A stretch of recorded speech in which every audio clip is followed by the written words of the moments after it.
Boa noite, irmãos. Vou fazer uma breve recapitulação, menos de 5 minutos. Nós estamos falando sobre encontros com Jesus. Quem veio na última quarta se lembra do encontro que Jesus teve? Como é que foi? Qual foi o episódio? Qual? A mulher com hemorragia, com fluxo de sangue, exatamente. Então a ideia é nós abrirmos essa série de estudos, que tem como título Encontros com Jesus, e nós lemos que Jesus mudou a vida de cada pessoa com quem se encontrou nos evangelhos, por meio de experiências e palavras poderosas. E esses diálogos nos oferecem respostas a nossos questionamentos e dúvidas ainda hoje.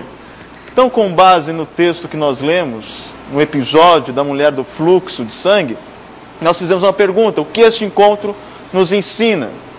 E para isso nós passamos algum tempo colhendo informações, dados, né? Eu até brinquei, a ideia do colecionador de ossos, lembram do filme? Você vai pegando dados para descobrir o crime. Nesse caso nós não estamos descobrindo crime nenhum, mas sim a ideia do texto. Então nós falamos das seções do Evangelho de Lucas, né? O objetivo do Evangelho, os primórdios. E o texto que nós lemos, ele está inserido nesta terceira sessão, Jesus na Galileia. E qual é o objetivo dessa sessão? É responder: seria ele o Messias? E qual era o selo de autenticidade do Messias? Porque naquela época havia várias pessoas, vários falsos profetas que se diziam ser o Cristo, o Messias. E como eu poderia olhar para Cristo, para Jesus e dizer: realmente esse é o Messias? Qual é o selo de autenticidade? Seu ministério? Pode falar alta. Foram vários. Os milagres que estão cumprindo a profecia, as profecias, e o que mais? Guilherme?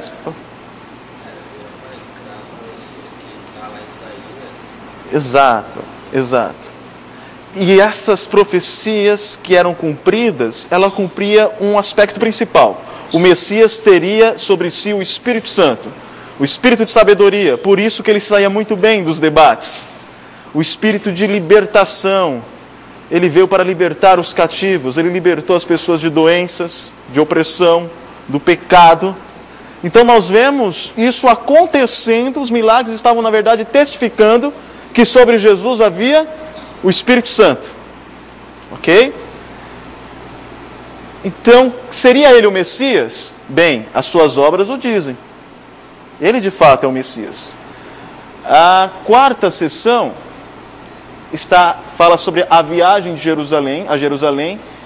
E depois, no finalzinho da terceira sessão, Jesus pergunta para os discípulos: o que as multidões dizem quem eu sou?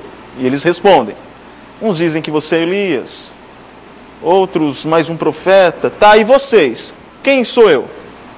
O que Pedro diz? Tu és o Cristo. Então deu certo. Tudo aquilo que eu fiz confirmou na mente dos discípulos que eu sou o Cristo. Ok, agora eu vou morrer na cruz. O Filho do Homem será entregue a favor dos seus eleitos. O que Pedro diz? Isso mesmo, eu entendi. Eu sei que você é o Messias e eu entendo perfeitamente qual é a sua obra. É isso que Pedro diz? Não, Pedro, não faça isso, não faça tal coisa.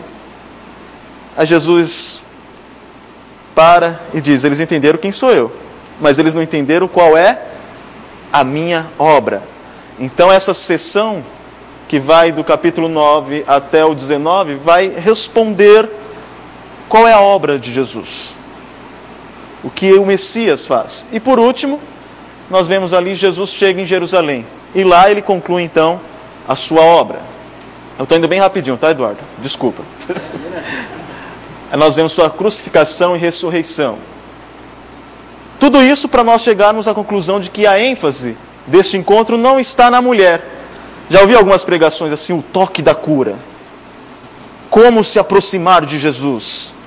Como seguir o exemplo dessa mulher? A ênfase está na mulher? Não, a sessão está dizendo que o objetivo dessa sessão é identificar quem é Jesus. e não quem é mulher, o que ela fez. E Jesus se apresenta àquela mulher como? Vocês lembram? Como Jesus se apresenta àquela mulher? Como um... Pode falar, Guilherme. Como um libertador. Quais são as características desse libertador?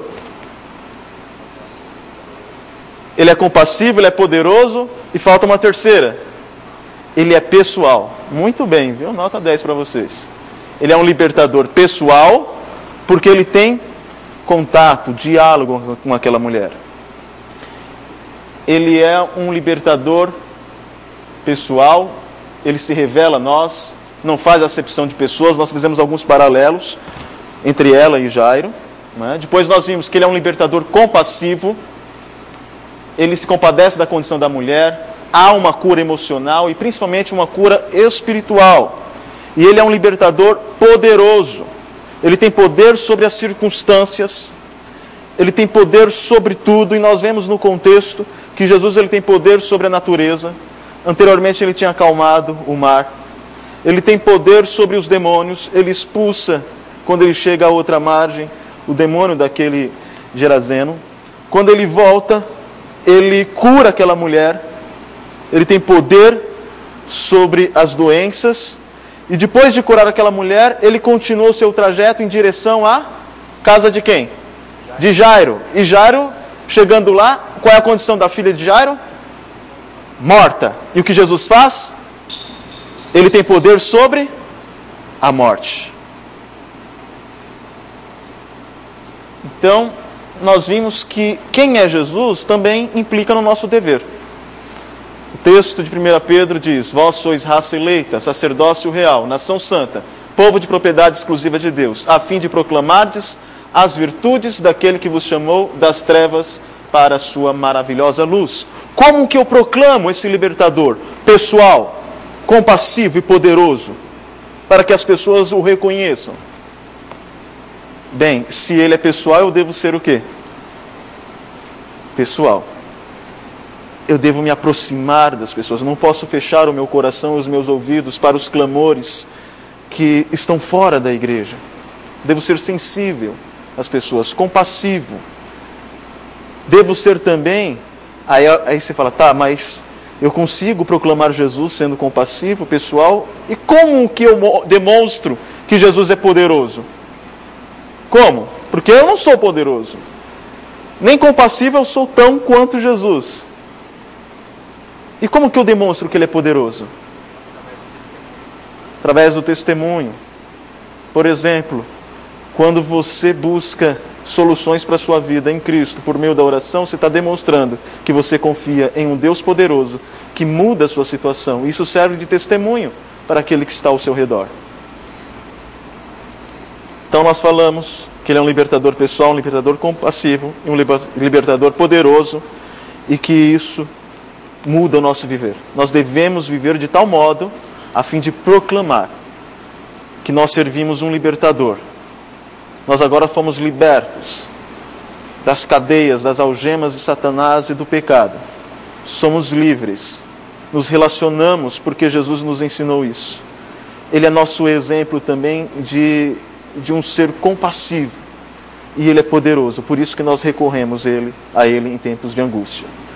Hoje nós vamos falar sobre mais um encontro de Jesus, mas antes eu gostaria de ler com vocês 2 Coríntios capítulo 6, versículo 18. Vamos ficar em pé? E aí em seguida nós louvaremos ao Senhor. Segunda Epístola aos Coríntios.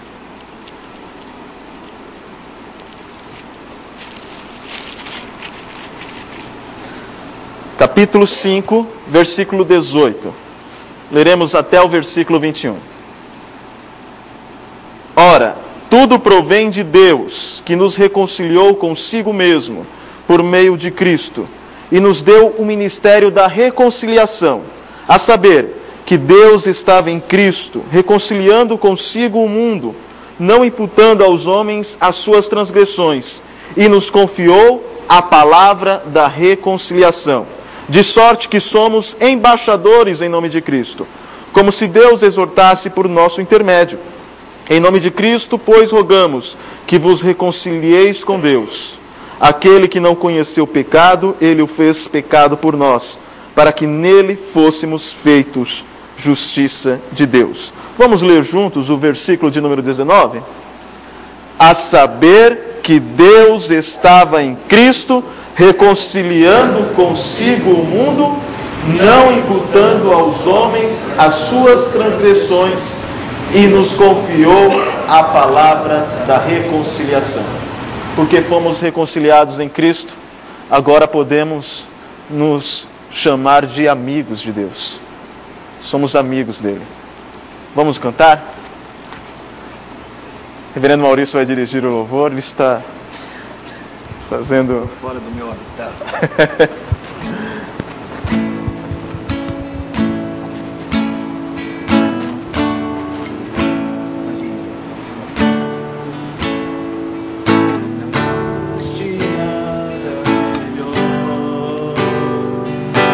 Ser amigo de Deus,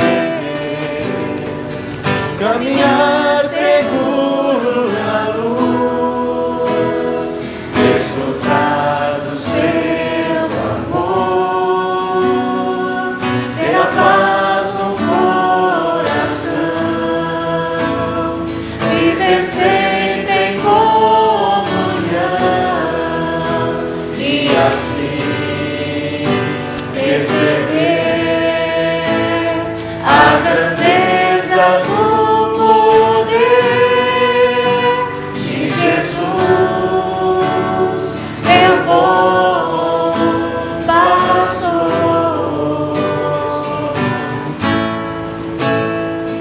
Não existe nada melhor do que ser amigo de Deus, caminhar seguro na luz, desfrutar do seu amor, ter a paz no coração, viver sempre em comunhão e assim perceber a grandeza do poder de Jesus, meu bom pastor. De Jesus, meu bom pastor. Breno, senhor, para nós. Pai, essa é a coisa mais bonita que aprendemos na Tua Palavra. Que o Senhor nos ama, somos Teus filhos, e que Jesus se faz nosso amigo. Santos. Ele que deu a vida por nós, nós não merecíamos, não havia nada que justificasse o Teu amor por nós. Ainda assim, Ele se fez nosso amigo, nosso Redentor, nosso Libertador. Ele nos encontrou quando estávamos perdidos, como ovelhas sem pastor. Ele foi ao nosso encontro, foi nos buscar, nos redimiu, nos vestiu, porque estávamos nus, abriu os nossos olhos, porque estávamos cegos, abriu os nossos ouvidos, porque não queríamos Te ouvir, Pai. Ele nos deu tudo.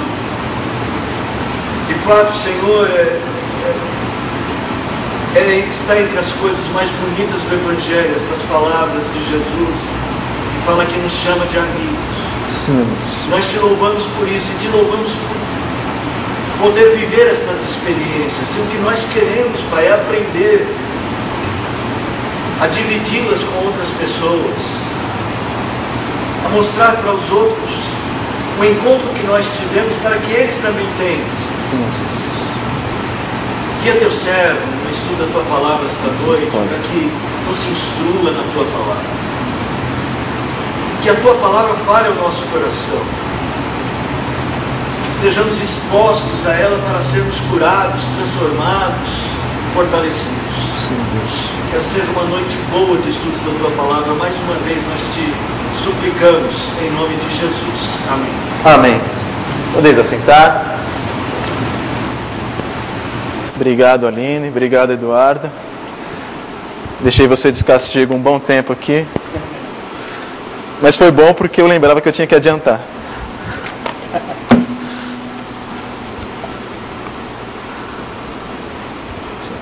Obrigado. Vamos abrir nossas Bíblias em Lucas, capítulo 7. Vamos agora descobrir qual é este segundo encontro que nós iremos tratar.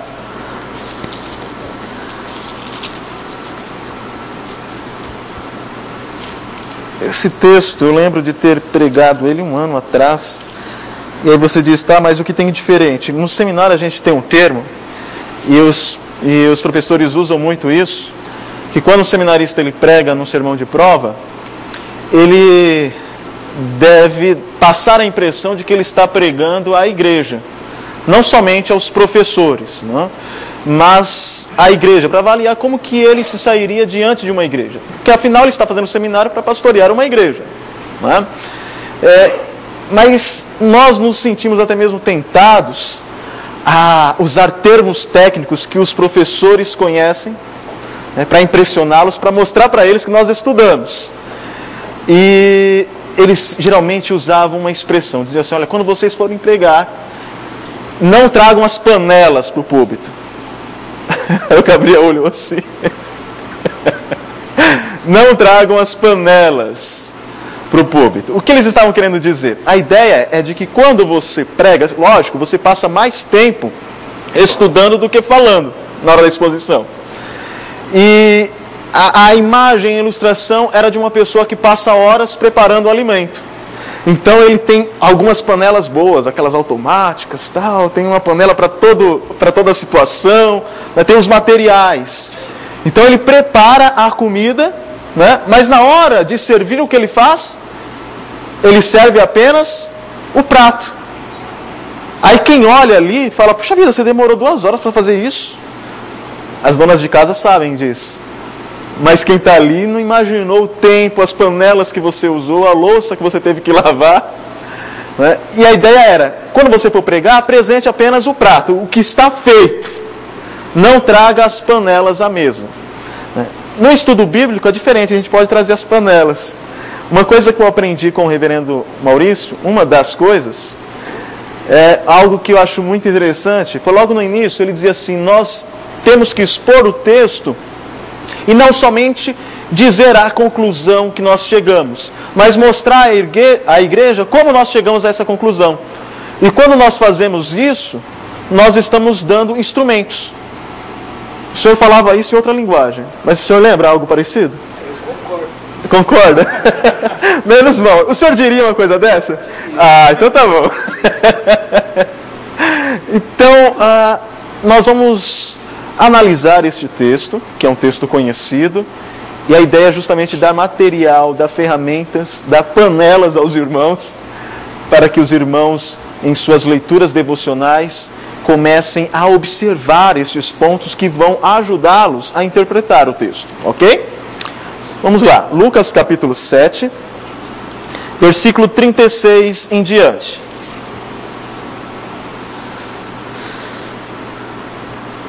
Convidou um dos fariseus para que fosse jantar com ele. Jesus, entrando na casa do fariseu, tomou lugar à mesa. E eis que uma mulher da cidade, pecadora, sabendo que ele estava à mesa na casa do fariseu, levou um vaso de alabastro com unguento. E, estando por detrás aos seus pés, chorando, regava-os com suas lágrimas e os enxugava com os próprios cabelos. E beijava-lhe os pés e os ungia com o unguento. Ao ver isto, o fariseu que o convidara disse consigo mesmo, se este fora profeta, bem saberia quem e qual é a mulher que tocou, porque é pecadora. Dirigiu-se Jesus ao fariseu e lhe disse, Simão, uma coisa tenho a dizer-te. Ele respondeu, dize-a, mestre. Certo credor tinha 2 devedores. Um lhe devia 500 denários e o outro 50. Não tendo nenhum dos 2 com que pagar, perdoou-lhes a ambos. Qual deles, portanto, o amarás mais? Respondeu-lhe Simão: suponho que aquele que mais perdoou. Replicou-lhe: julgaste bem. E voltando-se para a mulher, disse a Simão: vês esta mulher? Entrei em tua casa e não me deste água para os pés. Esta, porém, regou os meus pés com lágrimas e os enxugou com os seus cabelos. Não me deste ósculo. Ela, entretanto, desde que entrei, não cessa de me beijar os pés. Não me ungiste a cabeça com óleo, mas esta, com bálsamo, ungiu os meus pés. Por isso te digo, perdoados lhe são os seus muitos pecados, porque ela muito amou. Mas aquele a quem pouco se perdoa, pouco ama.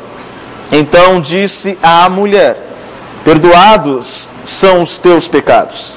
Os que estavam com ele à mesa começaram a dizer entre si: quem é este que até perdoa pecados? Mas Jesus disse à mulher: a tua fé te salvou, vai-te em paz. Perguntas básicas. O que este encontro nos ensina? A mesma pergunta que nós fizemos da última vez. Em seu entendimento, como você interpreta esse texto? O que esse texto está ensinando? O que ele te ensina?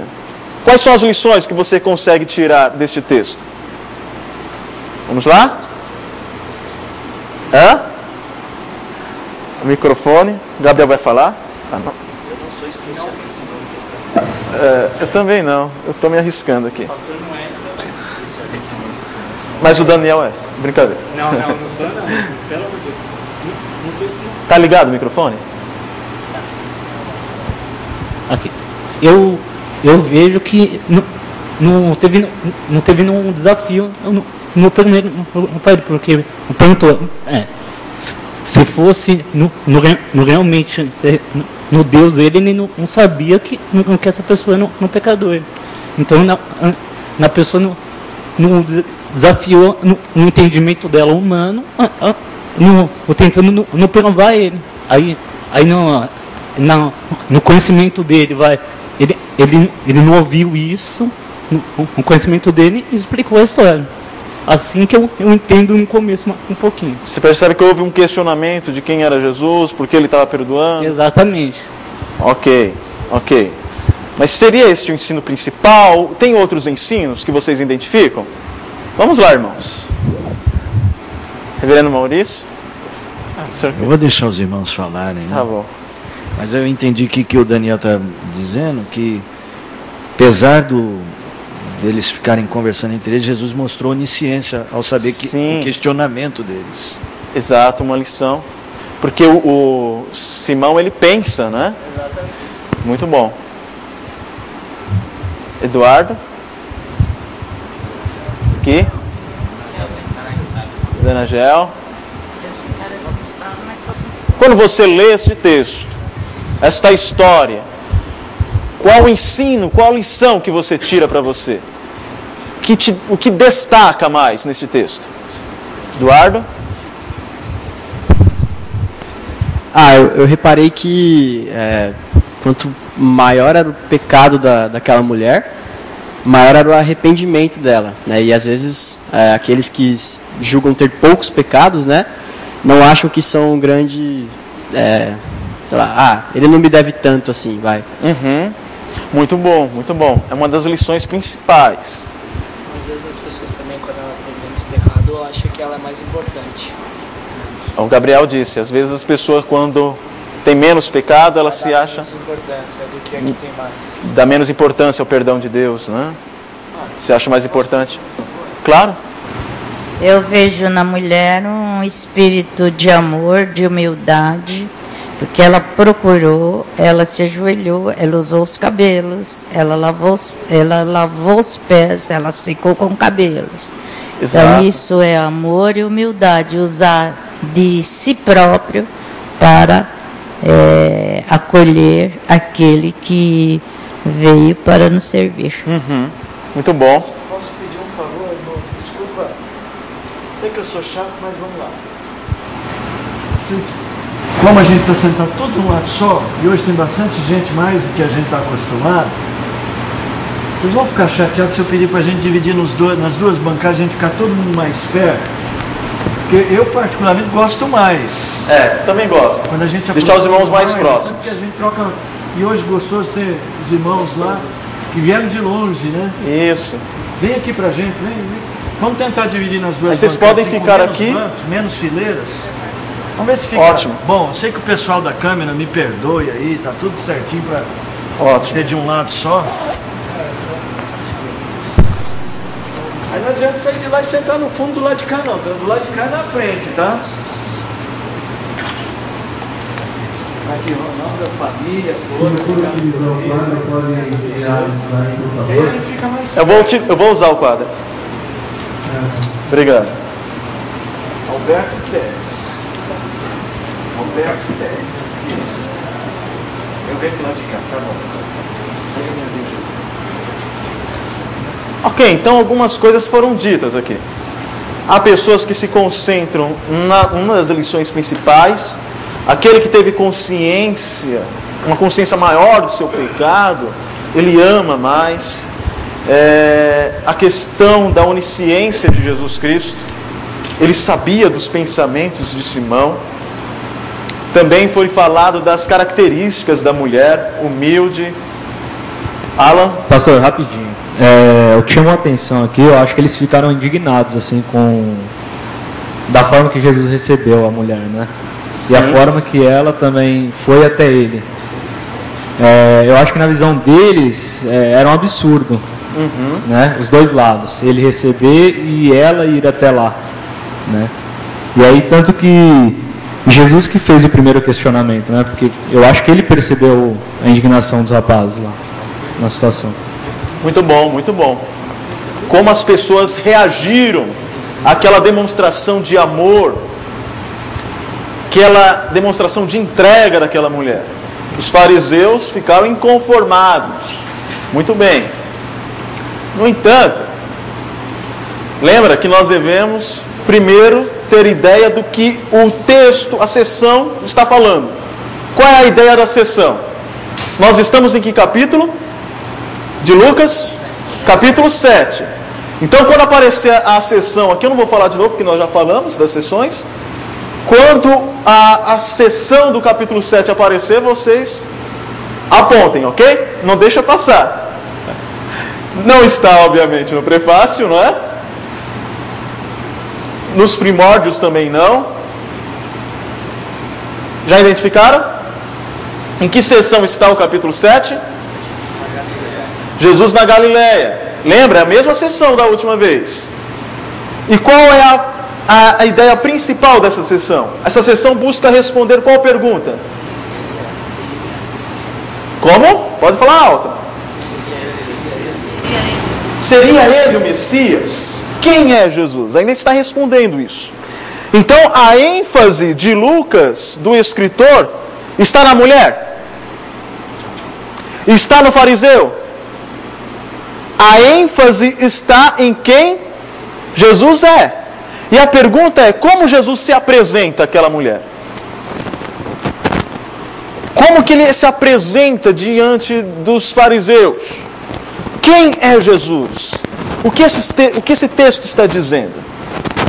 Aí nós temos que avançarmos para entendermos melhor. E eu gostaria que você abrisse lá em em Lucas, capítulo 15, versículo 1. Outra pessoa abra em Lucas, capítulo 18, versículo 9.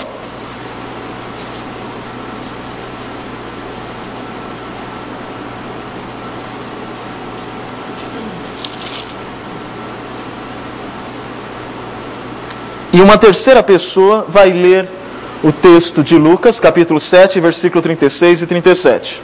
Ok? Então, primeiro, Lucas, capítulo 15, versículo 1. Quem está com o microfone? Bom, pode começar daí. O Alan já abriu? Você está no 7? Guilherme? Aproximando-se de Jesus, todos os publicanos e pecadores para o ouvir. Ok, tem alguns personagens aí, não tem? Tem. Quais são? Os publicanos e os pecadores. Publicanos e pecadores, né? Quem mais? Tem algum outro personagem aí?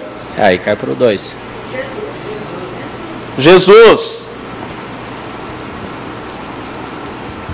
Você está lendo 15, versículo 1, né? É.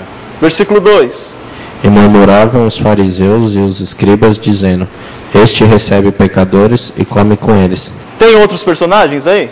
Outro grupo de pessoa? Sim. Os fariseus e escribas, certo?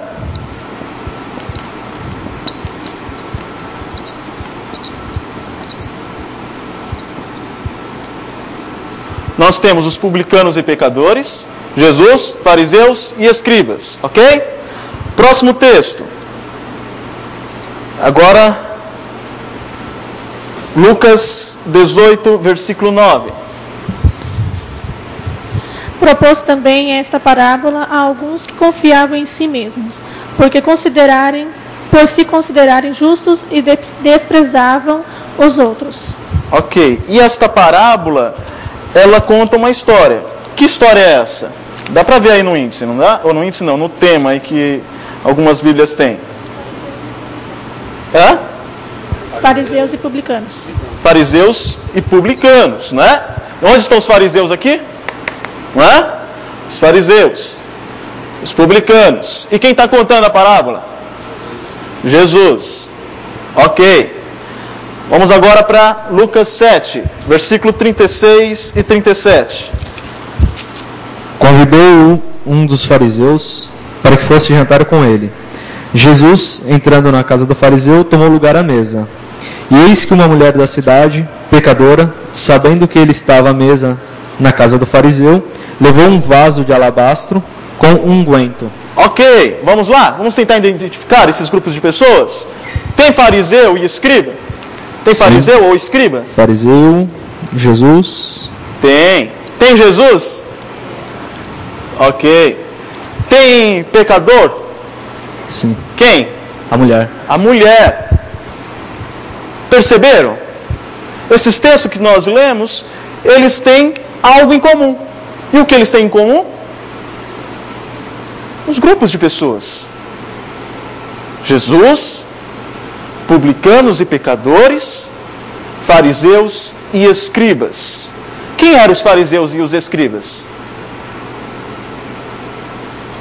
Quem se arrisca aí? Os fariseus eram religiosos judaicos. Sim, os fariseus, os teólogos da época, os conhecedores. Eles não se formaram no JMC porque aí seria ofensa, né? Não ia pegar pesado assim. Né? Os caras que fizeram 5 anos de teologia. 5 anos de teologia. Agora os escribas eles estudavam mais, eles fizeram 6 anos. Aqui eu fiz 5, reverendo 6. Então eram os conhecedores da lei. Eram aqueles que tinham a boa fama entre os povos, entre as pessoas, entre o povo. Eles saíam até mesmo, segundo alguns estudiosos, atrasados de seus lares para terem que orar na praça, a fim de que todo mundo os visse. E aí Jesus diz, quando tiver de orar, ore no seu quarto em secreto, que teu Pai recompensa em secreto. Não fica aí se mostrando. Eles também jejuavam, ficavam todos desfigurados assim. Nossa, você está tão tristonho, o que aconteceu? É porque eu estou jejuando. Para os outros dizerem assim, como ele é crente, hein? Eita, homem santificado. Esse é um exemplo. Esses eram os fariseus. Eram aqueles que eram os doutores da lei. Os escribas também eram homens muito estudados. Eram aqueles que estavam até mesmo mais próximos da lei, da Torá. Publicanos e pecadores, o nome já diz, não? Eles eram os pecadores, eram aqueles que eram discriminados, eram até mesmo outros eram mais discriminados, por exemplo, como os cobradores de impostos, porque eles estavam a serviço do Império Romano. Então, os judeus os viam como os traidores.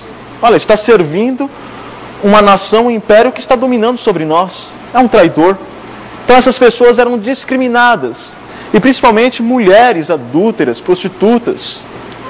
Né? Essas não tinham vez na sociedade. Obviamente, né? Até mesmo numa sociedade que destacava o papel do religioso, daquele que tinha uma boa reputação. E nós temos também Jesus. E por diversas vezes, Jesus está diante desses dois grupos. E a pergunta é, tá, e daí que isso tem a ver com o nosso texto? É porque todas as vezes que esses grupos aparecem no Evangelho de Lucas, o assunto principal é relacionamento. Relacionamento com quem? Com Deus. A pergunta é, como essas pessoas se relacionam com Deus? Vamos lá, João, ou melhor, estou com João na cabeça. Lucas, isso daí é porque eu não preguei em João domingo, a consciência está gritando na minha mente. Eu não segui o roteiro do Senhor, desculpa, não vai acontecer mais. Mas eu ainda prego em Ruth no próximo domingo. Lucas, lá no capítulo 15, ele vai contar a história do quê? Depois no versículo 3, vai falar sobre o quê? Lucas 15. Abra lá.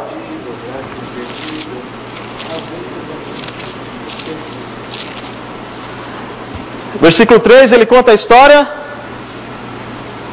da ovelha perdida. Versículo 8, ele conta a história da dracma perdida. Versículo 11, ele conta a história dos dois filhos perdidos. Jesus ele está lidando com dois públicos: os pecadores e os doutores da lei. E os doutores da lei, os fariseus, eles, versículo 2 diz que eles diziam: este recebe pecadores e come com eles. E aí Jesus ele começa a contar histórias que elas têm tudo a ver uma com a outra. A ovelha estava perdida. Quando o pastor encontrou, o que aconteceu? Houve festa. A dracma, a moeda, estava perdida. Quando a mulher encontrou ela, se alegrou. E aí o clímax, o ensino geral, está lá na história que nós conhecemos como o filho pródigo. Mas Jesus ele diz assim: eu vou contar a história de um filho perdido. É isso que Jesus diz? O versículo 11 diz o quê? Certo homem tinha 2 filhos. Ele vai contar a história de 2 filhos. E por que ele vai contar a história de 2 filhos? Porque ele está falando para 2 públicos. Quem era o filho mais novo? O filho mais novo representava que grupo? Os pecadores. Filho mais novo. O novo. O mais velho? Os fariseus. E Jesus está dizendo assim: vocês são como os filhos mais velhos, fariseus. Vocês estão na casa do Pai, próximo do Pai, mas vocês não têm relacionamento com o Pai. Já o filho que se perdeu, se deu conta de seu pecado e voltou arrependido, e este agora foi aceito pelo Pai e tem um relacionamento pautado no amor, não nas obras. Porque o que o filho mais velho diz para o pai quando o pai dá um banquete para o mais novo? Eu sempre te servir, e o Senhor nunca me deu um cabrito para eu me alegrar com os meus amigos. Eu sempre fui à igreja, eu não fui no show da Madonna, fui um menino bem comportado, direitinho. Deus me deve. E Jesus está falando: o relacionamento com o Pai não é pautado no que você faz, mas é no amor dele por você. É na consciência de que você não tem nada que faz com que você mereça o favor de Deus. É pela graça, é pela misericórdia. Então, todas as vezes que esses personagens aparecem, a ênfase é no relacionamento. E o que está dizendo lá em Lucas, capítulo 15, versículo 1, é que o perdão do Pai gera aceitação. A reconciliação com o Pai gera aceitação. Você é aceito na família de Deus, não por aquilo que você faz, mas porque você foi alcançado pela misericórdia do Pai. No capítulo 18, versículo 9, você tem o publicano, o pecador e o fariseu. Ambos vão ao templo. E aí o fariseu ele diz assim: Senhor, eu te agradeço, porque eu sou o cara, eu dou o dízimo, tudo corretamente, eu faço as obras que devem ser feitas. O Senhor tem sorte de ter um servo como eu. Já o fariseu, né? Já o publicano, o pecador, o que ele fazia? Não se atrevia nem a olhar aos céus, batia no peito e dizia: Senhor, tem misericórdia de mim, porque eu sou pecador. E Jesus diz: eu, porém, vos digo que um só desceu justificado. Quem foi? Aquele que assumiu que era pecador. Jesus está dizendo aqui que o relacionamento com o Pai, novamente, é pela graça. E que o perdão dos pecados gera justificação.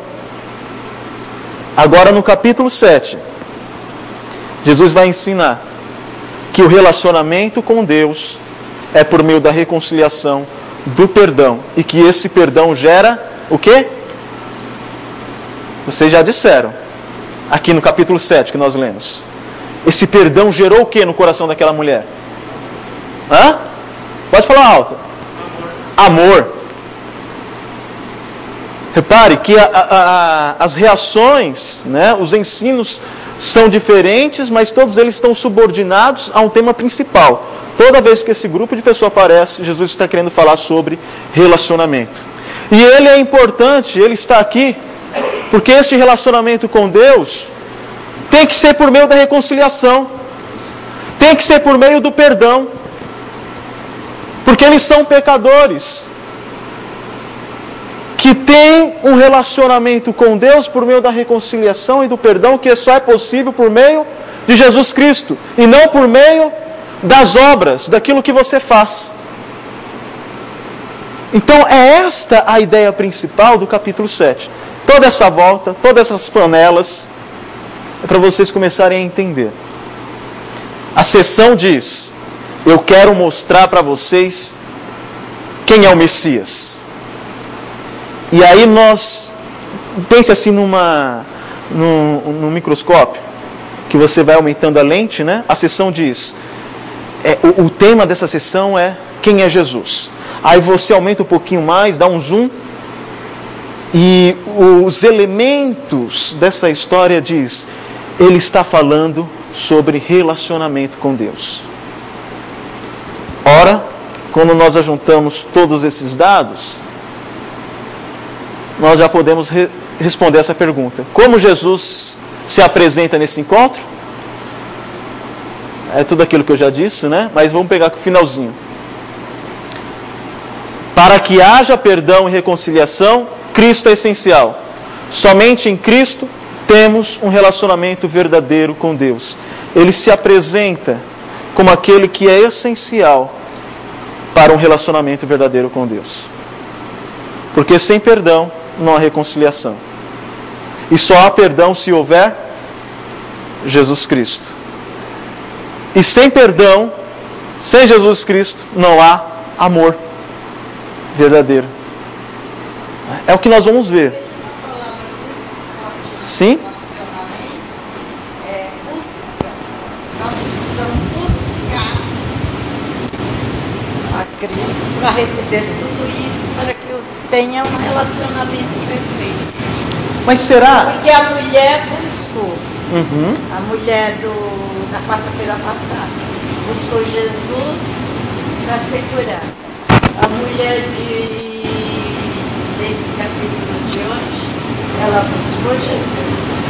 Ela lavou os pés de Jesus. É busca. Mas será que eles buscaram por si só?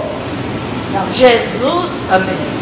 Das duas partes. Eles acordaram e disseram, hoje eu vou buscar Jesus. Nós vamos ver aqui o tempo. Eu te procuro. Você vê que a mulher lá do outro episódio, ela queria a cura.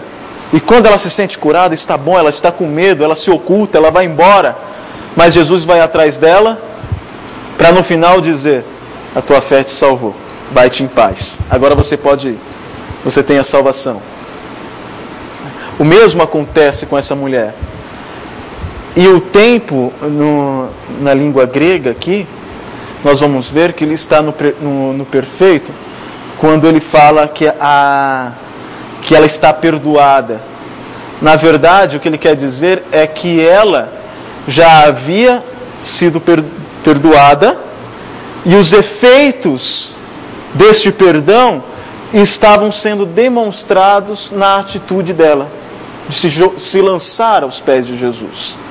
Por que é bom nós lembrarmos disso? Porque a Bíblia também nos apresenta, principalmente lá em Efésios capítulo 2, que todos os homens estão mortos em delitos e pecados. Você consegue dar uma ordem a um morto? Consegue. A questão é, ele obedece? Não. Mas o chamado de Jesus é um chamado que dá vida. Assim como ele chamou Lázaro.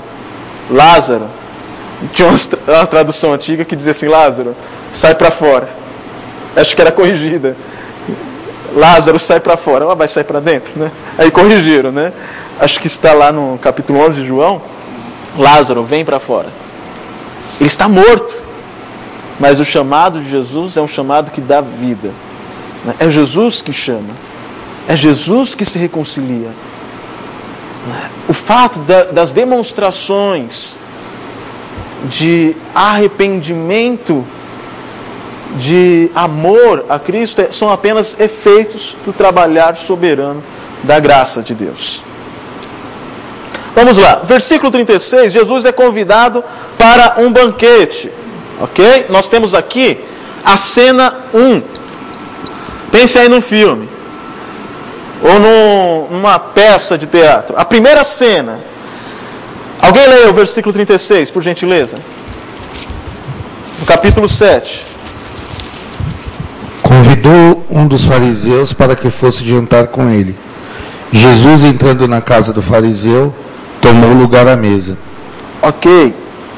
Convidou um dos fariseus para que fosse jantar com ele. Jesus, entrando na casa do fariseu, tomou lugar à mesa.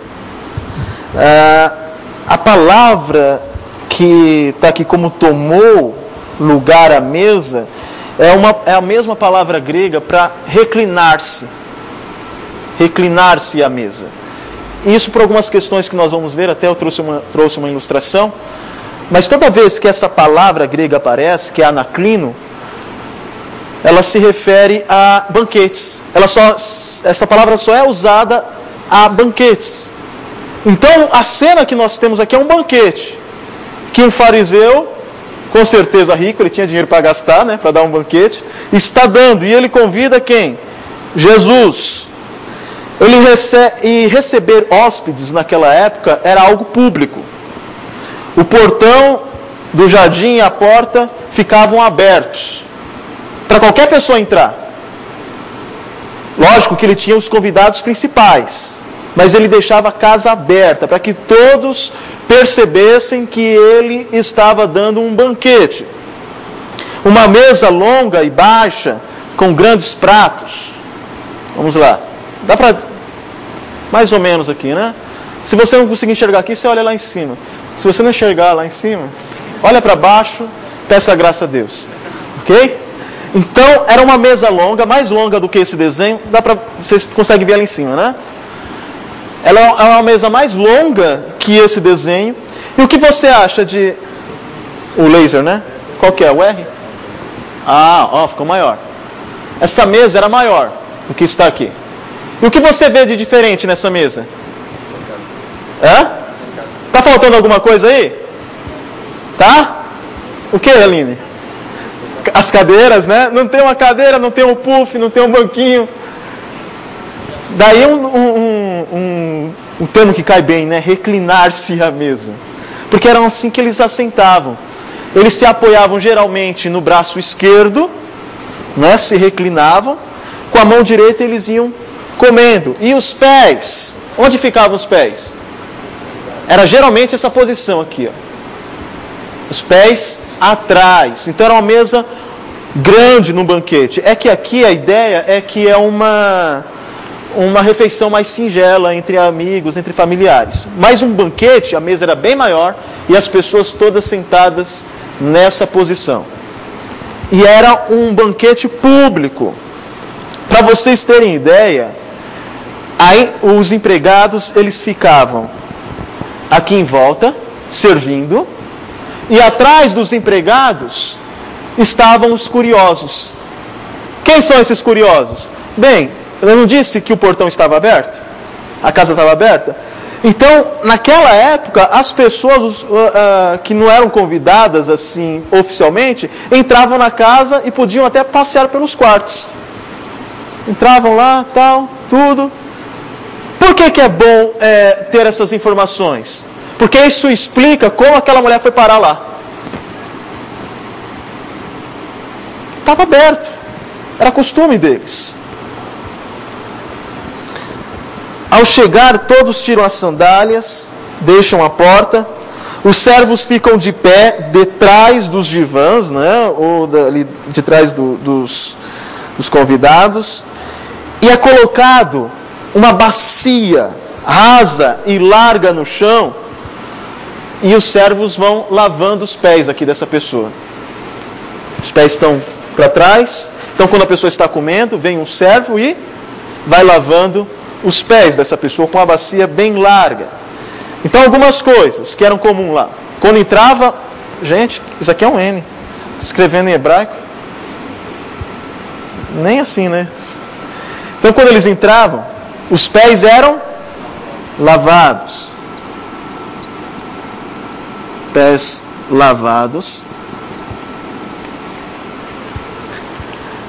E omitir esta cortesia seria dar a entender que o visitante era da posição muitíssimo inferior. Uma posição social inferior. Era normal que você entrasse e alguém lavasse seus pés. Se isso não acontecesse, era uma ofensa.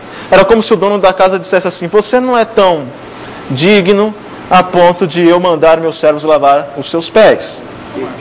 Você não é VIP. Mas isso era uma coisa, por exemplo, se ele fosse tirar, ele tirava de todo mundo, ou ele mandava lavar os pés só de alguns, sei lá, 10 convidados, 5 são importantes, então esses 5 vão lavar os pés, os outros 5 vão ficar sem. Essa lógica, ou eles falavam, não, ninguém vai lavar o pé de ninguém hoje? Não, pense, você está falando, nós estamos tratando aqui de um banquete. Nesse banquete só tem gente especial, só tem pessoas especiais.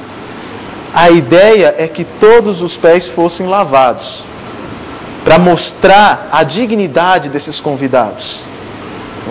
Então, possivelmente ali, quem sabe Jesus tenha chegado atrasado, ou mesmo chegando no horário, ele fosse o único que não tinha os pés lavados. O que chama muito a atenção. Além disso,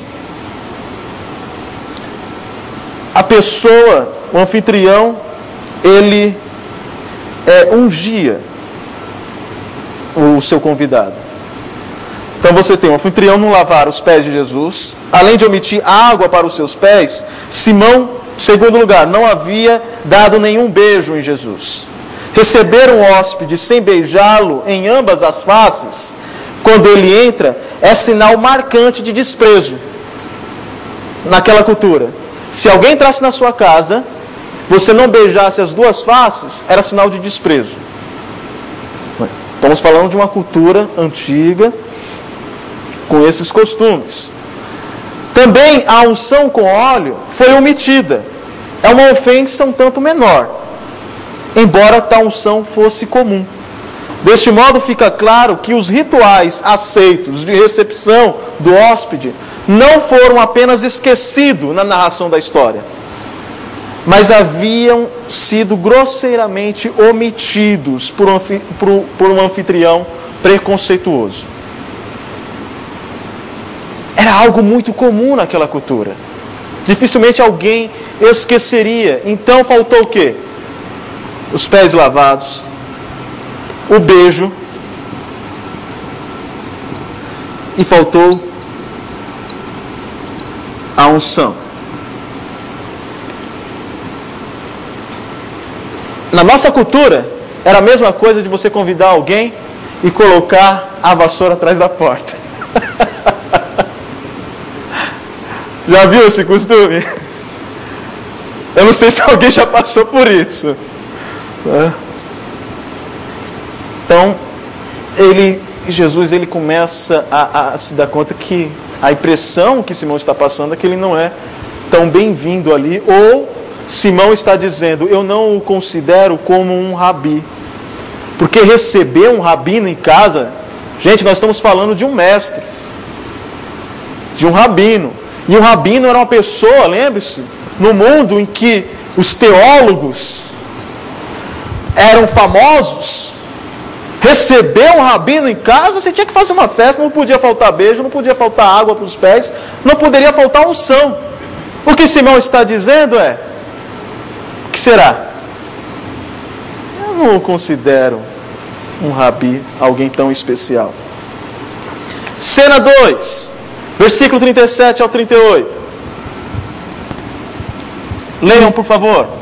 E eis que uma mulher da cidade, pecadora, sabendo que ele estava à mesa na casa do fariseu, levou um vaso de alabastro com unguento, e estando por detrás, aos seus pés chorando, regava-os com as suas lágrimas e o enxugava com os próprios cabelos, e beijava-lhe os pés e os ungia com o unguento.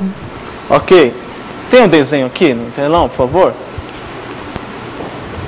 Se puder passar. Obrigado. Então ela chega por trás. Jesus está nessa posição aqui. Ela se antecipa aos servos. E o que ela faz? Quais são os atos dessa mulher? Estava faltando o quê? Alguém lavar os pés de Jesus. Ela lava? Lava. Com um perfume precioso. Não é com água apenas. É com lágrimas. Com as suas próprias lágrimas. Seus pés são lavados. Faltou beijo aqui, não faltou? De Simão? Para essa mulher faltou beijo? Ela beijava os pés de Jesus. Faltou unção. E ela lança então o perfume. Olha que interessante. A gente começa a entender. Provavelmente aquela mulher, ela estaria ali com aquele perfume apenas para presentear Jesus. Mas quando ela vê aquela situação em que Jesus está sendo desprezado no banquete, ela diz, eu vou fazer a parte que Simão deveria ter feito. Não tem água, eu vou molhar os pés dele com lágrimas e enxugar com os cabelos, porque os seus pés não foram lavados. Ele não recebeu o beijo. Eu não vou beijar a face dele, mas vou beijar os seus pés.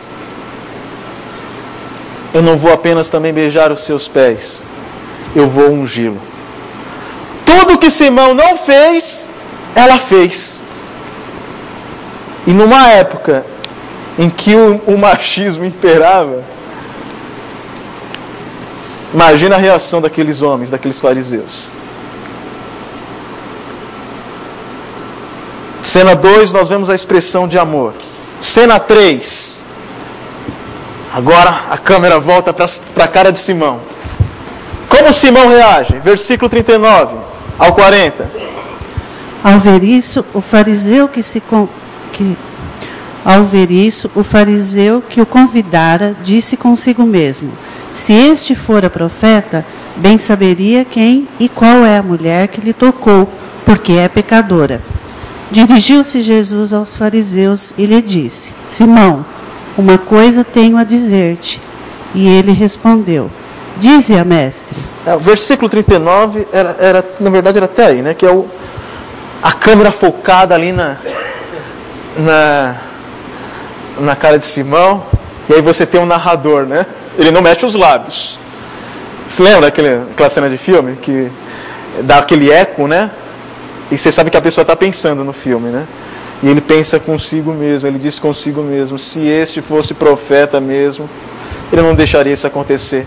Porque essa mulher que está fazendo essas coisas é pecadora. O que Simão está fazendo é justificando a sua missão. Simão dizia assim: eu nunca botei uma fé que ele era o profeta. E é evidente que não é mesmo, porque se fosse, não deixaria isso acontecer. Eu era certo. Não deveria ter feito o que essa mulher fez, nada, não fez, não serve para mim de advertência os atos dela.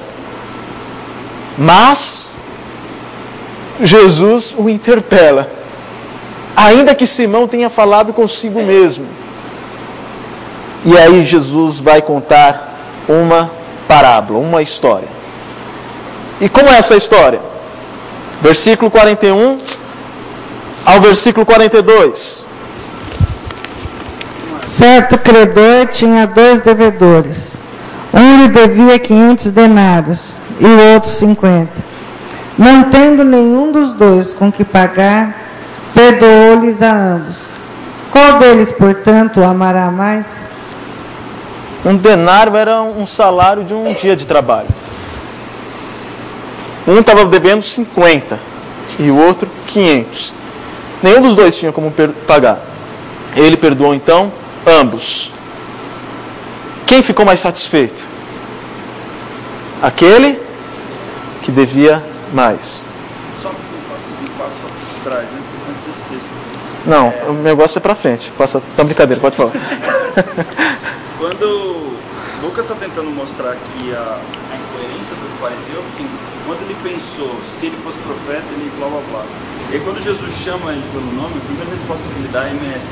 Sim, mestre. Então Lucas está mostrando como eles se comportavam de forma externa e a forma que eles pensavam. É uma boa observação, né? O fariseu lhe declara com seus lábios que ele é o mestre, mas suas atitudes diz o contrário. Ele é incoerente, não é? Ele sim, mestre. No entanto, os seus atos mostram que ele não tinha Jesus como mestre tão respeitado, não é? Uma pessoa tão respeitada. A parábola contada por Jesus é simples. 2 homens da mesma condição, ambos deviam. Embora um devesse mais que o outro, ambos não tinham como pagar. Logo, a mesma graça é estendida a ambos. Só uma coisa. Nessa altura, havia uma discussão sobre quem era Jesus. Então é que Jesus chega para os seus discípulos: o que o povo está dizendo? Aí, uns dizem que é Elias, outros que é Jeremias, outros que é algum dos profetas. Era o que circulava a respeito de Jesus. Possivelmente Simão quer tirar essa dúvida. Quem é esse cidadão? Esse rabino que está pregando, porque ele foi numa sinagoga, ele fala na sinagoga, então ele usa a posição de alguém que conhece da lei, é um rabi, mestre, só que ele quer saber mais, se ele de fato é o que estão dizendo, que é um profeta, que é Elias. Talvez essa seja a discussão. Até por isso, talvez ele tenha convidado Jesus. Para tirar a dúvida, né? Aí ele vai lá e fala: ele não é o profeta que estão dizendo que ele é. São alternativas, né? Afinal, isso é bom, foi bom, reverendo, citar, que nós estamos... Opa, eu adiantei, né? Opa, vocês descobriram o que eu vou dizer depois. Nós estamos numa sessão que busca responder quem é Jesus. Então o fariseu ele também está em busca de respostas. E a questão é como Jesus ele se apresenta nesse banquete. Como ele está se apresentando? Nós estamos aqui analisando as cenas para então chegar a uma conclusão. Ele conta uma história depois do julgamento errôneo do fariseu. E é interessante que o verbo aqui traduzido como perdoou é o verbo usado por Paulo, que ele usa, não lembro o texto, que é a ideia de oferecer graça, carizomai, a ideia de ser gracioso, não tem como pagar, então ele dá um favor imerecido para aquela pessoa. Além disso, a palavra em aramaico, ela significa tanto dívida como pecado. Vocês já viram traduções diferentes do Pai Nosso? perdoe os nossos pecados, mas tem outras versões que diz, perdoe as nossas dívidas. Dívida aqui pode ser traduzida também como pecado. Jesus ele usa uma palavra que tem essas duas conotações. Pode ser uma dívida financeira, mas pode ser também um pecado. E isso dá margem para aquilo que ele vai dizer depois. Na quinta cena, depois de Simão julgar de forma errada a atitude da mulher, ele julga de forma correta a parábola. Porque Jesus pergunta, quem mais... Jesus pergunta, qual deles, portanto, o amarás mais? O amará mais? Respondeu-lhe Simão, suponham que aquele a quem mais perdoou. O que Jesus diz para ele? Agora você julgou bem. O que Jesus está fazendo é dando elementos racionais, conceituais para Simão, para que Simão julgue a atitude da mulher corretamente. Jesus está mudando a perspectiva de Simão. Jesus olha para ele e diz, não tinha como você julgar de uma outra forma. Por causa da sua cultura, você é um fariseu que acha que o relacionamento com Deus é por meio de obras. Você dá mais valor à aparência e não ao coração. Agora Jesus começa a dar elementos para ele, elementos novos que ele não tinha, por meio dessa parábola, para que ele retorne à cena da mulher e julgue, agora corretamente. Depois que ele julga corretamente a parábola, Jesus diz, julgaste bem, é isso mesmo. A pergunta que poderia vir de Jesus é, será que você não pode aplicar isso à mulher? E é o que ele vai fazer. 42 e 43 nós lemos. E aí ele volta-se para a mulher, versículo 44. Ele volta para a mulher e diz a Simão, vês esta mulher? Agora que você tem elementos para entender o que eu quero dizer, vê esta mulher, entrei em tua casa, não me deste água para os pés. Esta, porém, regou os meus pés com lágrimas e os enxugou com os seus cabelos. Não me deste ósculo, o beijo. Não me deste ósculo. Ela, entretanto, desde que entrei, não cessa de me beijar os pés. Não me ungiste a cabeça com óleo, mas esta com bálsamo ungiu os meus pés.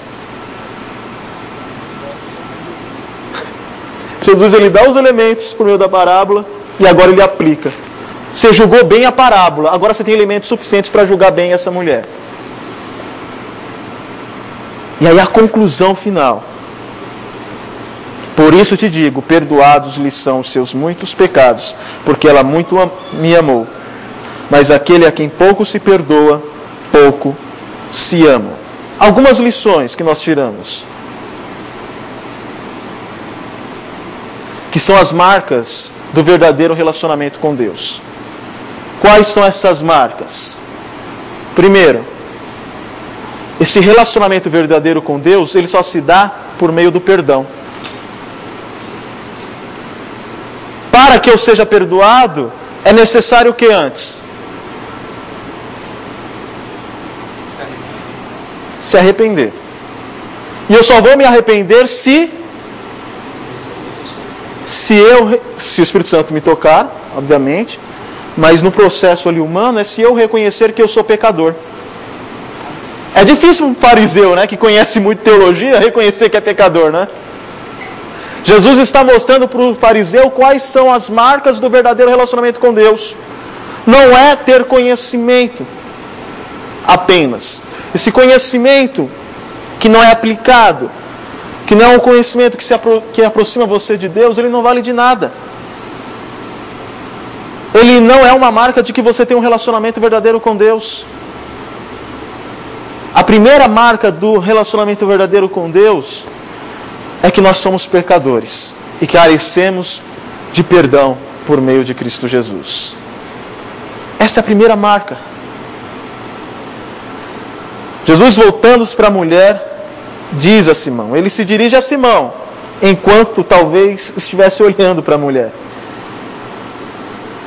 Jesus educadamente reprova a negligente hospitalidade de Simão. Não me deste água para lavar meus pés. Não demonstraste consideração por meio do ósculo.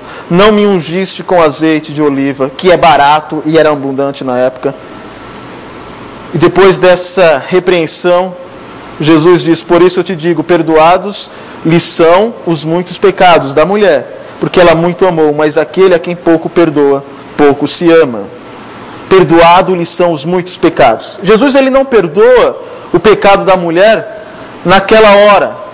Antes declara oficialmente que ela já havia sido perdoada. O verbo perdoados aqui no grego está no modo indicativo do tempo perfeito, aquilo que eu havia dito anteriormente, que indica uma condição presente que é resultado de uma ação anterior. Ele está dizendo, ela já foi perdoada anteriormente. Ela está demonstrando isso. As ações dela, então, mostram que os seus pecados já haviam sido perdoados. Jesus anuncia o que Deus fizera e confirma a mulher, declara a ação de Deus em relação àquela mulher. Ela já está perdoada, ela foi perdoada. Em seguida vem a frase: perdoados lhe são seus muitos pecados, porque ela muito amou. Aí dá um nó na cabeça, né? O que está dizendo aqui o texto? Como você compreende esse texto aqui? Como é que ele sabe que foram perdoados os pecados? Como é que ele sabe que foi perdoado os pecados? Ela muito amou. Porque ela muito amou. Então a impressão é que os pecados dela foram perdoados porque ela amou. Não é isso? Ela mostra que seus pecados foram perdoados ao ter uma atitude de amor. Sim, é assim que nós entendemos, né? Mas quando nós lemos o texto, esse porquê, ele dá a impressão de que ela foi perdoada porque amou. Se ela não tivesse amado, ela não teria sido perdoada. Será que é isso que Jesus está querendo dizer? Ia contradizer a própria parábola que ele contou. Aí vira outro problema, exatamente. Isso acaba contradizendo a parábola que ele tinha dito anteriormente. Porque qual é a ideia da parábola? Aquele que foi muito perdoado, muito amou. Não é? Ou seja, o amor é consequência do perdão.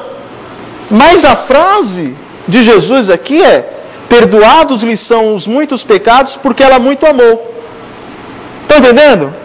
Parece que é o contrário. Agora Jesus está dizendo que a consequência do perdão foi o amor dela. Aí fica confuso, não fica? E eu estou confundindo de propósito, para tentar explicar, Se eu não conseguir, o reverendo Maurício está aí. Eu jogo na mão.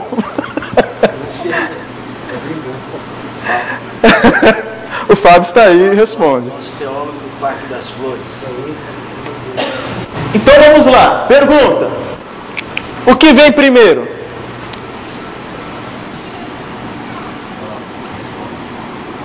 O que vem primeiro?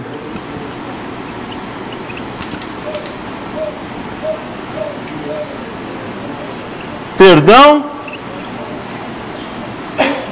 ou amor? Você decide. Dá uma pausa.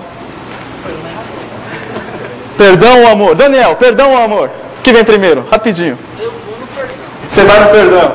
Mas não, calma aí. Não, você vai no perdão. Já era. Não, você vai no perdão. Preencheu. Já foi. Aqui, perdão ou amor? Amor? Vem antes. Vai também? Vai no amor? Vai no amor que é mais garantido, né? É uma boa pergunta, né? A parábola indica que é o perdão. Porque diz que aquele que foi perdoado muito, muito amou. Aí Jesus diz: olha, Perdoados são os seus pecados porque ela muito amou. Aí Jesus está dizendo que, a impressão que dá, né, que Jesus está dizendo que o amor vem primeiro, o amor dela. Por isso que ela é perdoada. Aí você fala, vou ficar com Jesus. Mas Jesus, ele diz as duas coisas, né? Foi ele que contou a parábola também, né? Tem 3 formas de responder isso. Primeiro, a palavra grega que ele usa aqui para porquê é hot. Não tem nada a ver com hot dog, o quente. E pode ser também usada como portanto. Quando eu uso a palavra portanto no lugar de porquê, muda? Muda. Como que ficaria? Vamos ler aí. Alguém lê aí por gentileza e ao invés de porquê, coloque portanto. Como é que fica? Leem alto aí. Perdoados são os seus pecados, portanto ela não dá. Isso, está lá no versículo 47, não é? 47. Perdoados lhes são seus muitos pecados, portanto, ela muito amou. Ele está dizendo que, porque foram perdoados os pecados, conclusão, ela muito amou. Então a primeira resposta está na tradução.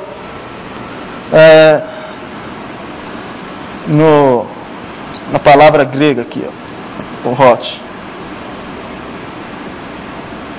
Esse daqui é portanto, ao invés de porquê. Uma outra posição.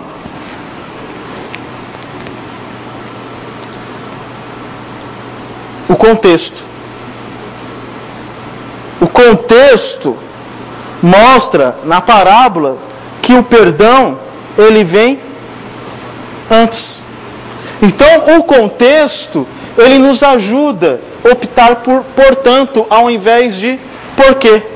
Porque você tem uma palavra grega, hot, que pode ser traduzida por porquê ou portanto. E aí você fica na dúvida. E aí você fala, qual a melhor tradução agora? Bem, se o contexto está dizendo que porque ele foi perdoado, ele amou, então o contexto me inclina, me direciona a escolher a segunda opção, portanto, ao invés de porquê. Então o contexto ele te orienta quanto à tradução. E, em terceiro lugar, é que as traduções em outras Bíblias têm essa versão. Por exemplo, na nova tradução inglesa da Bíblia, na New English Bible, diz: por esta razão eu lhe digo que os pecados delas, os seus muitos pecados, foram perdoados, porque se não fosse assim, ela não teria demonstrado tão grande amor. Está bem mais claro essa tradução, né? Exatamente, está mais até interpretativa. A linguagem de hoje, que ninguém dá muito valor, diz: eu afirmo a você, então, que o grande amor que ela mostrou prova que os seus muitos pecados já foram perdoados. E tem uma outra aqui, que é a Bíblia de Jerusalém, a Bíblia que já é usada mais pelos católicos, que diz: por esta razão eu lhe digo que os pecados dela, os seus muitos pecados, foram perdoados. Está igual a New English, né? A mesma ideia, porque se não fosse assim ela não teria demonstrado tão grande amor. O senhor tem uma versão diferente aí? Tá ok. Algumas outras versões puxa mais para o porquê, mas olhando o contexto e as outras traduções, a melhor tradução é portanto. E esse portanto mostra que o amor é apenas um resultado do perdão. Na segunda metade do versículo ele usa a mesma lógica. Sim, na segunda metade. Pouco é perdoado. Exato. Mas aquele a quem pouco se perdoa, pouco ama. Ele explica aqui no finalzinho. Exatamente. Causa e consequência. Aquele que pouco se perdoa, pouco ama. E isso fica bem mais coerente com o todo das Escrituras. Nós o amamos porque Ele nos amou primeiro. Você ama a Jesus, você ama a Deus, porque você foi perdoado. Você foi reconciliado por meio de Cristo. Então, marcas do verdadeiro relacionamento com Deus. Primeiro, esse relacionamento verdadeiro com Deus é por meio do perdão. Segundo, ele envolve amor. Antes de irmos para esse segundo tempo, olha, estou pensando em futebol, esse segundo ponto, eu acho muito bonita a frase de John Newton. John Newton foi um capitão de um navio negreiro, de escravos. E ele se converteu, abandonou essa função. E ele escreveu uma das mais conhecidas canções, que é Amazing Grace. E alguns estudiosos dizem que a letra é dele, mas a melodia, que é...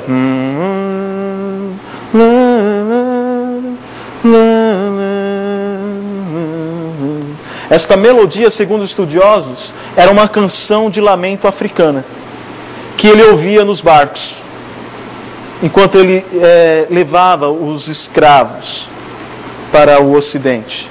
E quando ele se arrepende, ele larga essa vida, e o canto de lamento, ele coloca uma letra, dizendo: a maravilhosa graça me resgatou. E no final da sua vida, ele já estava perdendo a memória, esquecendo de boa parte daquilo que ele vivera, e ele diz: minha memória já quase se foi, mas eu recordo duas coisas: que eu sou um grande pecador e que Cristo é meu grande Salvador. Eu sou um grande pecador e Cristo é meu grande Salvador. Para que você tenha um relacionamento verdadeiro com Deus, é essencial que você reconheça que você é pecador. Aquela mulher tinha consciência do seu pecado, por isso que ela demonstrou muito amor. E o relacionamento verdadeiro com Deus sempre envolve amor, isso é claro. Aquele a quem pouco se perdoa, pouco ama. Será que Jesus está dizendo que Simão tem poucos pecados? Será que ele está dizendo: Simão, você é um homem reto, seus pecados são poucos, por isso, pouco da graça de Deus é requerida para cobrir seus pecados. Por isso você amou pouco. Então, o que Jesus quer dizer a Simão? O que Jesus está querendo dizer é que Simão tinha muitos pecados, mas ele não tinha consciência desses pecados. Ele era um homem que confiava na sua justiça própria, ele era fariseu. Ele era o cara, bom de teologia, fez Andrew Jumper. Hoje está fogo, né, reverendo?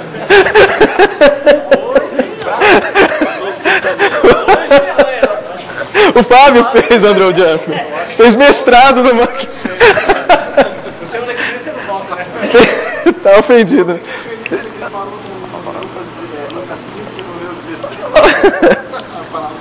Fez mestrado no Andrew Jumper. No Novo Testamento. Estou garantindo meu trabalho agora.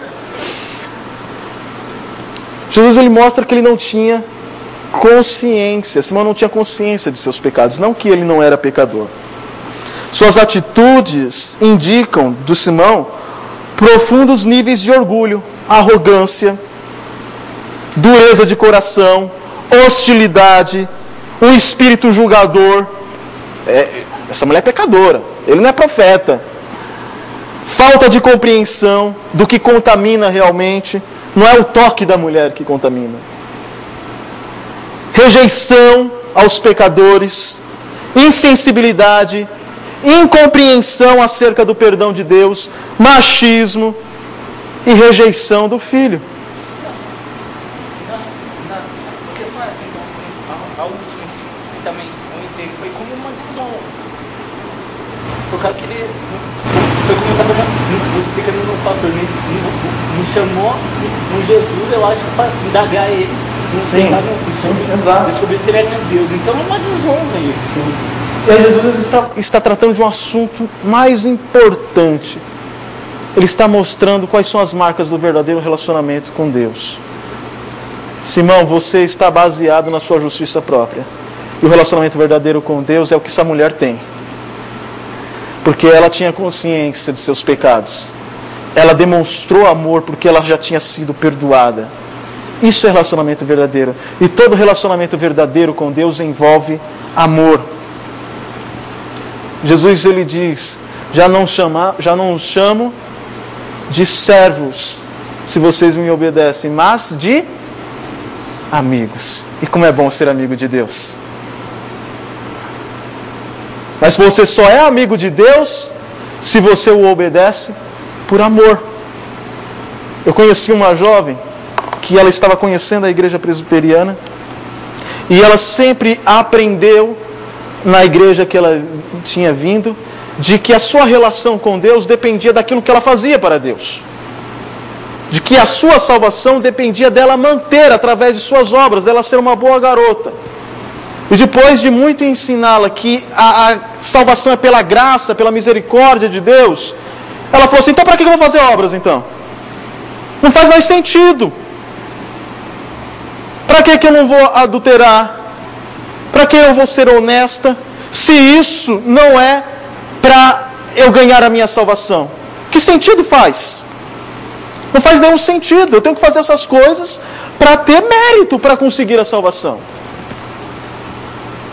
Jesus diz que o verdadeiro amor, ele não é interesseiro. Você faz obras não para ser salvo, mas porque você já é salvo e como demonstração do seu amor por Deus. É diferente do filho mais velho. Eu sempre te servi, o Senhor nunca me deu um cabrito. O pai diz, meu filho, não se trata disso. Você está mais perdido do que o outro. Porque você sempre esteve na igreja, mas nunca teve um relacionamento verdadeiro com Deus.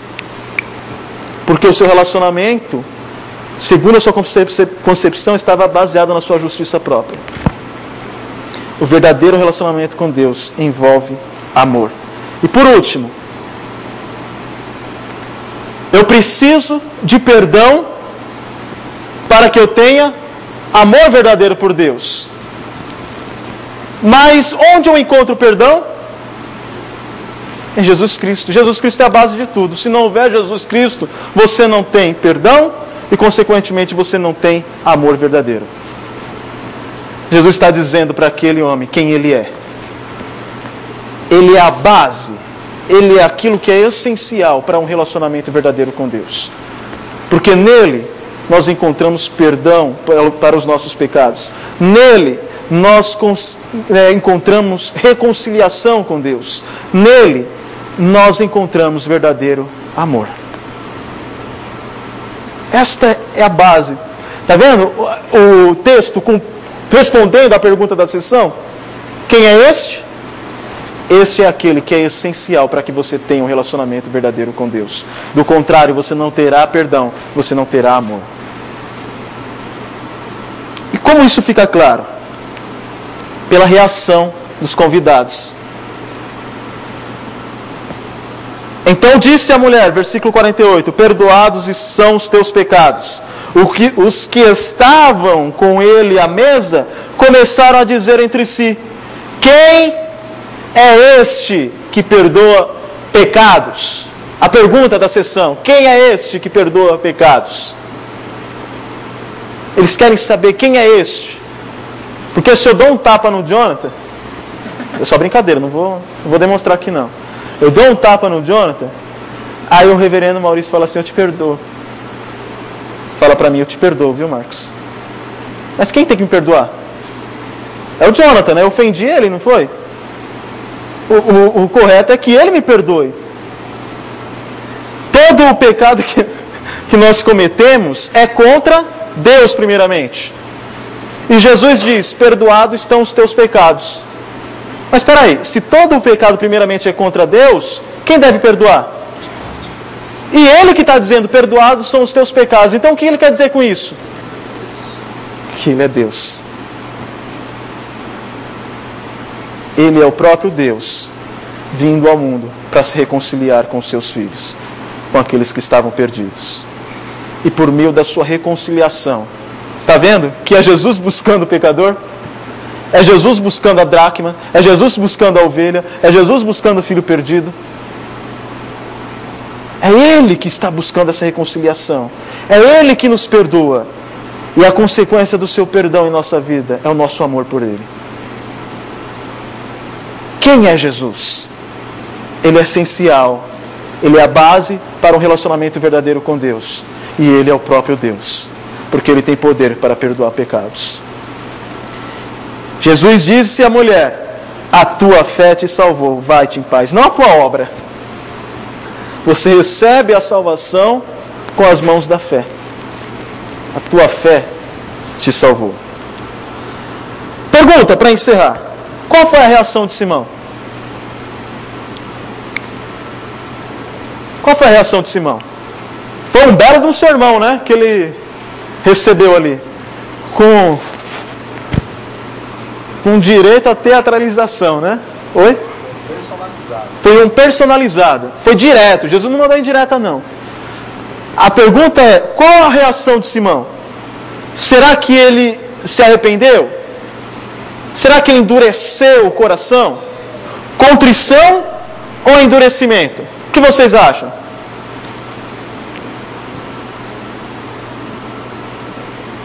O que vocês acham?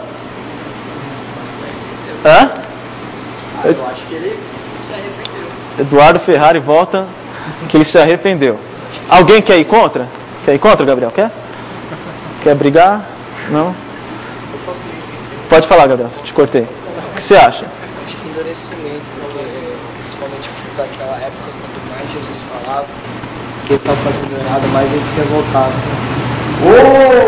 Discordou de você. Aqueles meninos de escola, né? Contrição ou endurecimento? Quer que eu responda? Reverendo Maurício já... Eu não sei. Eu não sei. Não tem como saber. E por que será que Lucas nos deixa na dúvida? Ele continuou fariseu? Ele continuou praticando as mesmas obras? Defendendo as mesmas ideias? O que o senhor acha? Eu acho que sim. O senhor acha que sim? Eu não sei. E eu acho que existe um motivo pelo qual Lucas não revela. Porque ele diz lá no capítulo 1, versículo 1, no versículo 3, diz: me pareceu bem, depois de acurada investigação de tudo, desde sua origem, dar-te por escrito.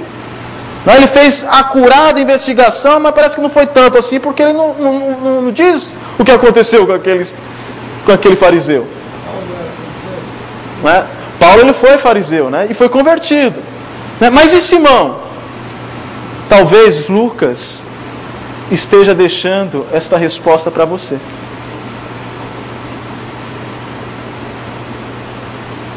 A questão é, diante dele, daquele que é a base para o nosso relacionamento com Deus, diante daquele que é o próprio Deus, qual é a sua postura?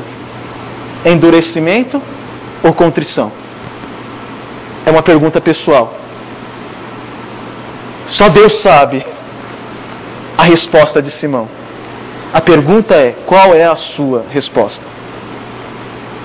Como que você reage diante daquele Messias? Será que você está vivendo com base na sua justiça própria? Deus me ama porque eu venho todos os domingos para a igreja. Ou você está dizendo, eu venho todos os domingos para a igreja porque Ele me perdoou e eu o amo? Essa é uma pergunta que cada um de nós devemos responder. Qual é a base do seu relacionamento com Deus? Se você não tiver essas marcas, você não tem um relacionamento verdadeiro com Deus. Considerações finais. Não somos informados da reação de Simão. Contrição ou endurecimento? Naquela ocasião, como agora, o leitor, ouvinte, precisa completar a parábola com a sua reação pessoal ao único agente de Deus de perdão e paz. Em uma confrontação com Jesus, as opções são fé ou ofensa. Não há meio termo. De que lado você está? Aquele que tem o filho, tem a vida. Aquele que não tem o filho, está condenado. De que lado você está? Não tem como ficar em cima do muro. Vamos orar? Vamos ficar em pé?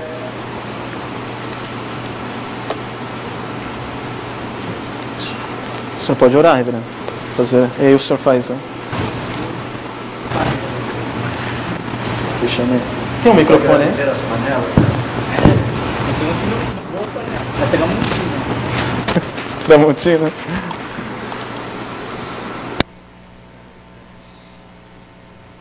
Agradecemos, Senhor, pela bondade de abrir a Tua palavra e nos falar ao coração por meio dela.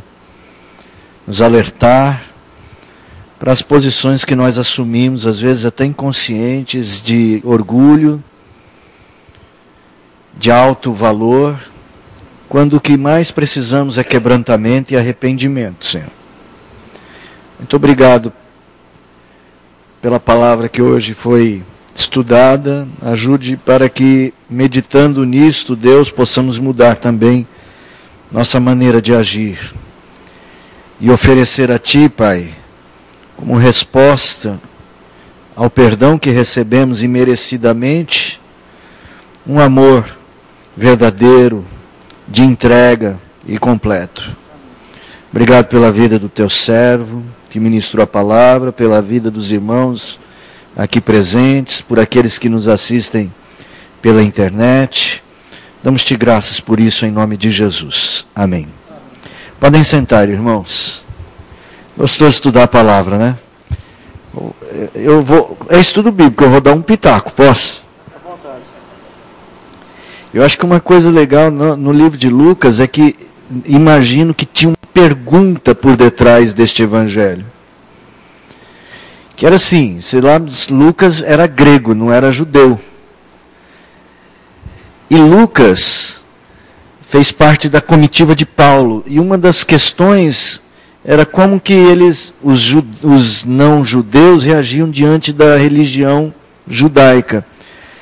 E eu vejo uma crítica muito forte aos fariseus, é uma crítica assim, é como dizer assim, pô, vocês são gentios, vocês são outros povos, vocês não são tão bons quanto a gente. E me parece que o evangelho ele vem com uma resposta assim, olha, veja aquelas pessoas que tinham aquela postura tão arrogante de serem tão bons, como eles falharam no relacionamento com Jesus.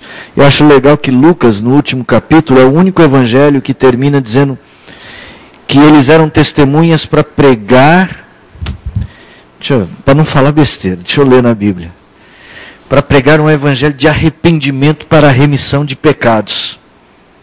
Acho legal isso, sim.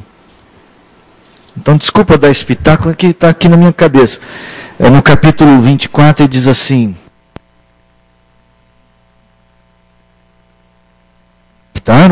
que é isso? Verso 47. No 46 diz, porque está escrito que o Cristo havia de padecer e ressuscitar no terceiro dia, e que em seu nome se pregasse arrependimento para a remissão de pecados. Que o importante no relacionamento é que Jesus perdoa os nossos pecados. Digamos assim, se Ele veio fazer alguma coisa por nós, Ele veio tirar de nós aquilo que mais nos prejudica. Né? É um evangelho extremamente preocupado com as pessoas pequenas, com aquelas que não são saudáveis, são os doentes. Aquelas que precisam deixar o pedestal. Irmão, ser crente tem que deixar o pedestal. Não existe esse negócio de crente melhor que os outros, tá? Porque você canta, ou porque você toca, ou porque você prega, ou porque você é inteligente, você é rico, seja lá o que for. Né? Nós todos somos pecadores e está todo mundo num barco se não tiver Jesus, afunda. Eu gosto muito, porque eu acho essa abordagem, né? Quem é Jesus? É o Salvador dos humildes. Gosto muito. Vale a pena estudar mais esse evangelho. Você vai continuar? É em Lucas também? Maravilha, maravilha. Então, semana que vem, não percam cenas dos próximos capítulos, né?